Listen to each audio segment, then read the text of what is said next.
हमने केंद्रक और कोशिका द्रव्य के बारे में अध्ययन किया। आइए हम इस वीडियो में कोशिका अंगक या कोशिकांग यानी सेल ऑर्गेनेल्स के बारे में जानेंगे। दोस्तों, आपको पता है कोशिका अंगक क्या होते हैं? जी हाँ, हम कोशिका के अंदर पाए जाने वाले भागों और उनके कार्यों के बारे में जानेंगे। सभी यूकैरियोटिक कोशिका को अपनी उपापचय यानी मेटाबॉलिक या रासायनिक क्रियाओं को करने के लिए झिल्ली युक्त छोटी छोटी संरचनाओं का उपयोग करती हैं, जिन्हें कोशिका अंगक या कोशिकांग कहते हैं। और बहुकोशिकीय जटिल संरचना जैसे पौधे और जंतुओं के शरीर में होने वाले कार्य में सहायता हो सके, ये कोशिका अंगक है। केंद्रक, अंतर्द्रव्यीय जालिका, गोल्जी उपकरण, माइटोकॉन्ड्रिया, प्लास्टिड और राजधानियां। केंद्रक के बारे में हम जान ही चुके हैं। अब हम कोशिका अंगक अंतर्द्रव्यीय जालिका यानी एंडोप्लाज्मिक रेटिकुलम ईआर के बारे में जानेंगे। यह झिल्ली युक्त नालिकाओं और शीट का बहुत बड़ा तंत्र होता है। इसकी रचना कोशिका झिल्ली जैसी होती है। अगर हम इसको सूक्ष्मदर्शी में गौर से देखें तो दोस्तों, आपको इनकी संरचना में कोई फर्क नजर आ रहा है? जी हाँ, कहीं पर ब्लैक डॉट्स हैं, कहीं पर नहीं। जिस अंतर्द्रव्यीय जालिका पर ब्लैक डॉट्स होते हैं उन्हें खुरदरी अंतर्द्रव्यीय जालिका कहते हैं, और जिस पर डॉट्स नहीं होते हैं उन्हें चिकनी अंतर्द्रव्यीय जालिका कहते हैं। क्या आप जानते हैं कि ये ब्लैक डॉट्स क्या हैं? ये ब्लैक डॉट्स को राइबोसोम कहते हैं।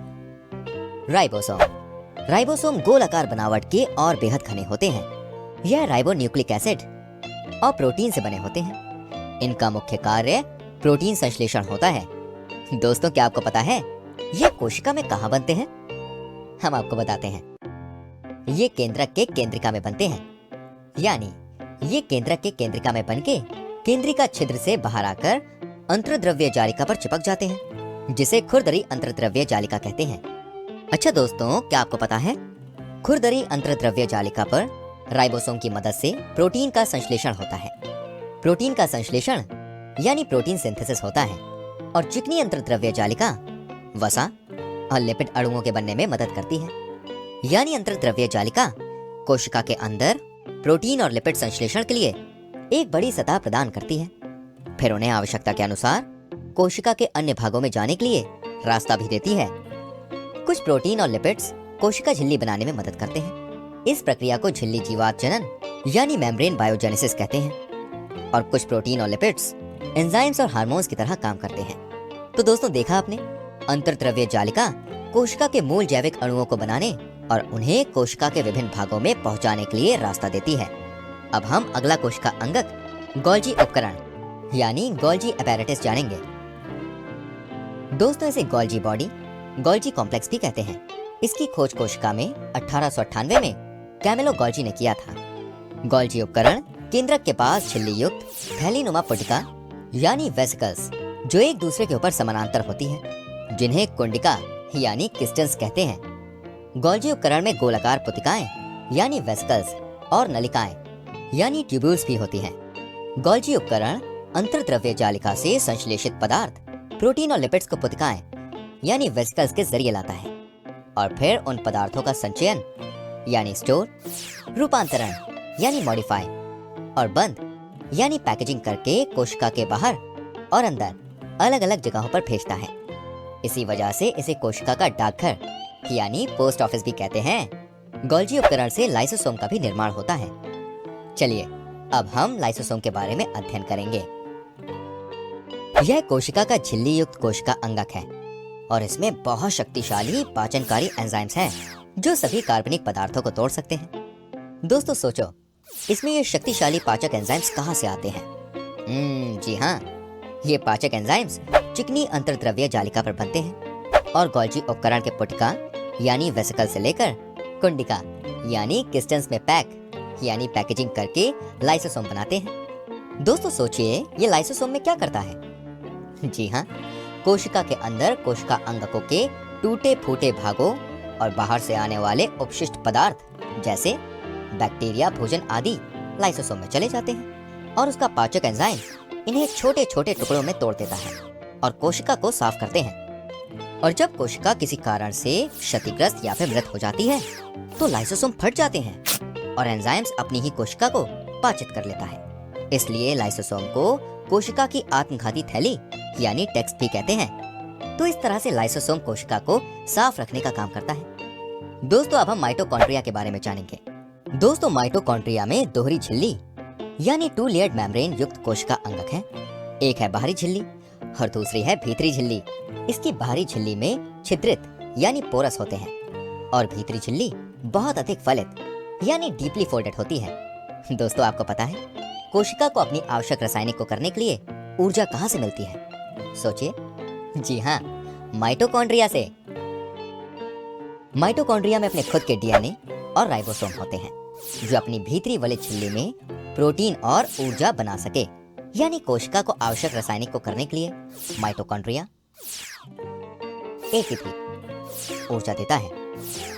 एटीपी एक ऊर्जा का ही रूप है, इसलिए इसे कोशिका का ऊर्जा घर यानी पावर हाउस भी कहते हैं। तो देखा दोस्तों आपने, माइटोकॉन्ड्रिया कोशिका के लिए ऊर्जा का निर्माण करता है।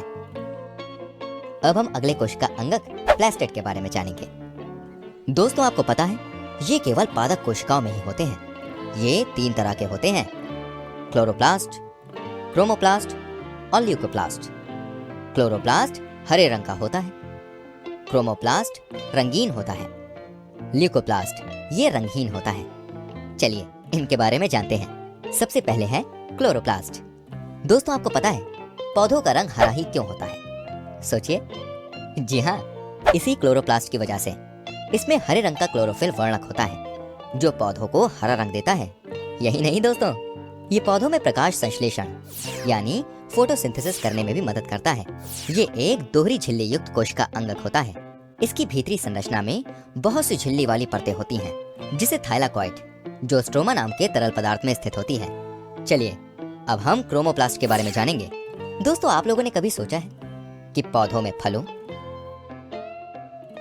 फूलों और विभिन्न रंग के पत्तों में रंग कहां से आता है? जी हाँ, इसी क्रोमोप्लास्ट की वजह से। दोस्तों ये रंगीन प्लास्टिड होते हैं और ये पौधों में रंगीन फूल और फलों में कई तरह के रंग प्रदान करता है। चलिए अब हम ल्यूकोप्लास्ट के बारे में जानेंगे। दोस्तों ये रंगहीन प्लास्टिड है जिसमें स्टार्च, तेल और प्रोटीन जैसे पदार्थ संचित होते हैं। दोस्तों आपको पता है प्लास्टिड में भी अपना डीएनए और राइबोसोम होते हैं जो प्रोटीन बनाने में और प्रकाश संश्लेषण प्रक्रिया में मदद करते हैं। तो दोस्तों अब हमारा अगला कोशिका अंगक है राजधानियां यानी वैक्यूल्स के बारे में जानेंगे। दोस्तों आपको पता है कोशिका में सभी आवश्यक पदार्थ कहाँ संग्रह होते हैं? जी हाँ, कोशिका की राजधानियों में। कोशिका की तरल और ठोस पदार्थों जैसे अमीनो अम्ल, शर्करा, कई तरह के कार्बनिक अम्ल और कुछ प्रोटीन आदि का संग्राहक होती है जो पौधों के लिए बहुत आवश्यक पदार्थ होते हैं।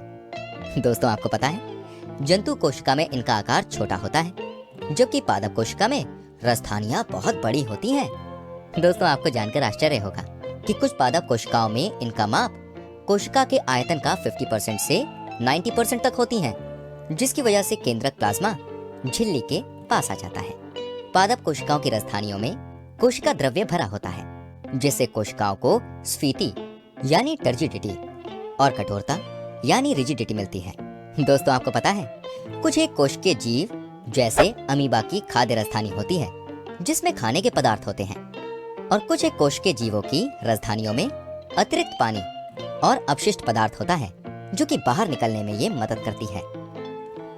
सारांश। तो दोस्तों इस वीडियो में हमने कोशिका के कोशिका अंगक के बारे में जाना।